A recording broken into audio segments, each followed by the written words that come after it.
بسم الله الحمد لله والصلاة والسلام على رسول الله وبعد.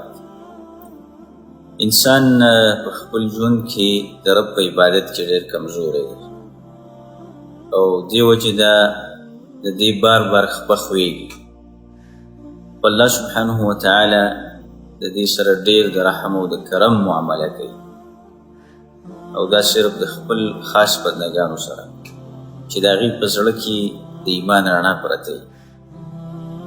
زه تاسو ته 3 خبرې ذکر کوم چې دې خبرو اورېدلو سره به ستا ایمان په حرکت کې راځي. دا هغه خبرې دي چې تا د الله طرف ته وړاندې کوي او ستا زړه کې د الله سبحانه وتعالی مینه محبت شي. ځکه د الله سبحانه وتعالی بعضې خلکو داسې خلکو ته متعارف کړی دی چې دا یو دشمن دی. الله سبحانه وتعالی دشمن نه دی. الله سبحانه وتعالی ستا خالق او ستا رب دی او په تا ستا د مور نه ډېر مهربانه دی. اوس په دې باندې ته ښه پوهېږي چې ته رب څنګه وپېژنې. ته د مور د مینې د محبت د احساس د خپل رب پېژندلی شي. ته د خپل ځان نه خپل رب پېژندلی شي. ته د خپل غلطینو نه خپل رب پېژندلی شي. ته څه کې او الله سبحانه وتعالی تا سره څه کوي. ته د رب العالمین په ځمکه ژوند کې او بې د هغه خبرې نه منې او هغه تا سره بیا هم د کرم او د رحم معامله کوي. ځکه الله سبحانه وتعالی یو حدیث مفهوم دی چې د هغه بنده سره هم د رحم معامله کوي چې هغه کله ګناه کوي، هم د ده سره د رحم او د کرم معامله کوي. او بیا چې څوک الله ته ورځي الله سبحانه وتعالی وله په منډه راځي. دې خبرې ته سوچ وکړه، د دې نه به ته دا خبره یاده کړي چې الله سبحانه وتعالی په تا ډېر مهربانه دی، په تا ډېر مهربانه دی.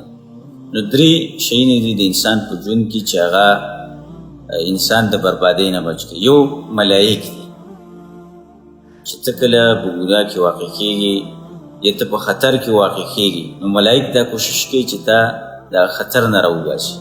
له معقبات من بین یدیه. او دویم د انسان د عقل او سوچ دی چې دا ستا عقل او سوچ سلیم سوچ سلیم عقل دا تا د ګناه نه بچ کوي. ځکه د هغه نتایج تا ته وړاندې کوي چې ته دا ګناه وکړي ته په څه کې واقع کېږي. نو په نتیجې باندې تا له سوچ راوړي مخکې ستا نتیجه راوړي. نو ته چې نتیجه وګورې بیا ته دغه کار نه کوي. نو عقل دا استعمالول دا تا د ډېرو ګناهونو نه بچ کوي. او دریم شی چې هغه تا د ګناه نه بچ کوي او د بربادۍ نه هغه د آخرت یادول دي چې تا ته آخرت یاد وي. تذکر الآخره چې آخرت تا ته یاد وي بیا به تا ته دا دنیا به تا ته هېڅ هم نه ښکاري. لکه په آخرت کې هغه څه دي چې ما لا عین رأت ولا اذن سمعت ولا خطر على قلب بشر. داسې نعمتونه پکې دي چې هغه د چا سترګو نه دي لیدلي او چا اورېدلي نه دي. او داسې نعمتونه پکې دي چې هغه د هغې سوچ او فکر هم چا نه دی کړی. نو داسې یو عقلمند سړی شته دی چې هغه ابدي نعمتونه او هغه جنتونه هغه په دې دنیا باندې غوره کړي. هېڅکله هم داسې نشي کېدلی.